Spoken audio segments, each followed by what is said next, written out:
Hello and hello everyone, welcome again. हिजो vaccine लाउन गएको बिदा रहेछ हिजो चाहिँ अनि फेरि हामी आज जान लाग्यो। म चाहिँ रेडी भएँ, अब नानी बोक्छु अनि जान्छु। Bye bye. अनि हामी चाहिँ दाइ र म भएर जान लागेको हस्पिटल स्कुटीमा। अनि त्यही हो गाइज, के बोल्ने केही बोल्नै आउँदैन, के बोल्ने।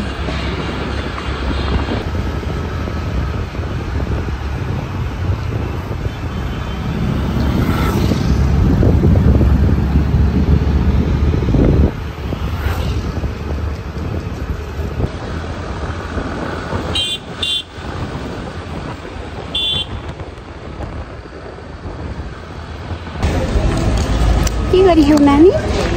अया हुन्छ नानीले अब यहाँ दाइ खै अघि हिँड्नु भयो। कति भिड हिजो हामी छुट्टीको दिन गएर क्या खाली थियो। छुट्टी नहुँदा त्यस्तो भिड हुन्छ नि हस्पिटल। माइ गॉड कति भिड हो। कार्ड बुझाउनलाई यत्रो भिड छ। कार्ड बुझाएपछि पाला आउन त झन् कति टाइम लाग्ने छ। कति भिड हो। म चाहिँ अहिले यहाँ बेबीको वेट गर्न आएको। हाम्रो बेबी कति के भन्दा बेबीको वेट नाम्न लागेको रोएर यस्तो बेहाल छ। नानीलाई उसको ठुलो ड्याडीले समात्नु भयो। अहिले चाहिँ आफ्नो ठुलो ड्याडीको काखमा मक्ख परेर बसिछिन् छोरी। कति भिड, हामीलाई 2 घन्टा जति त लाग्यो पाला आउन। हेर्नु कति धेरै भिड, कति धेरै। सानो हामी चाहिँ हस्पिटल गएर नानीलाई सुई लगाएर आयौँ। कति भिड हो, माई गड यस्तै भिड थियो। 2 घन्टा जति लाइन लगाएर बल्ल पालो आएको हाम्रो। अनि हामी अहिले 14 हप्ताको सुई लगाएर आयौँ। अहिलेसम्म त म ठिक छु, म रोएको छैन। अब 1-2 घन्टापछि के हुन्छ हेरौँ साथीहरू भन्नु। अहिले त म रो छैन, खेलेछु। 1-2 घन्टापछि के हुन्छ हेरौँ साथीहरू भन्देऊ।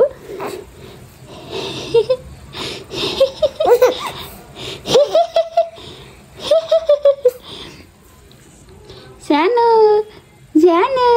अहिले त मेरो सानो यति ह्याप्पी छिन्। अब के हुन्छ 2-3 घन्टापछि औषधिले तिम्रो बडीमा असर गर्नलाई दुख्ने हेरेर रुनी हो कि तिमी? हो न।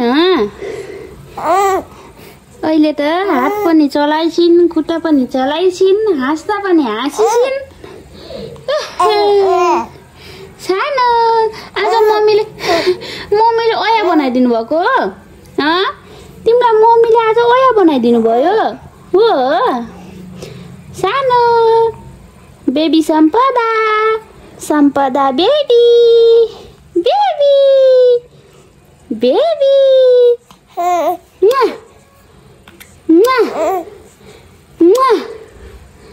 कसले सम्झ्यो मेरो बेबीलाई? हिकप्स लाग्यो त बेबीलाई, हिकप्स। मम्मीले अया बनाइदिनु भयो राइट ह्यान्ड अनि लेफ्ट लेगमा। सानो अहिलेसम्म त नानी यस्तो मजाले खेलिरह। अब भ्याक्सिन लगाएको 2-3 घन्टापछि अनि दबाईले उस गरेपछि रुन्छ होला सायद। नरोए त हुन्थ्यो। भ्याक्सिन नलगाए पनि नहुने, लगाउन पनि कति गाह्रो छ। अनि मलाई चाहिँ यस्तो भ्लगिङ गर्न आउँदा पनि आउँदैन। मेरो हबी पनि होइन मलाई यस्तो मान्छेहरूसँग धेरै बोल्न, कुराहरू गर्न आउँदैन क्या। इन्ट्रोभर्ट भन्छ नि, त्यस्तै म इन्ट्रोभर्ट टाइपको छु। म त्यस्तो बोल्दैन नचिनेको मान्छेहरूसँग एकदम जोसँग चिने हो धेरै घुलमिल भएको मान्छेहरूसँग धेरै बोल्छु। पनि मैले किन हो आफ्नो बेबीसँगको मोमेन्ट्सहरू क्याप्चर गरेर राखौँ, पछि हेर्नुहुन्छ भनेर भ्लग गराएको हो। बेबी त दिनदिनै ठुलो हुँदैछन् नि त। अब यस्तो सानो हुने दिन, यस्तो दिन आउँदैन फर्केर। त्यही भएर मेमोरीहरू, आफ्नो मोमेन्टहरू क्याप्चर गरौँ भनेर भ्लगिङ गर्न खोजेको। अब के कस्तो हुन्छ हेरौँ।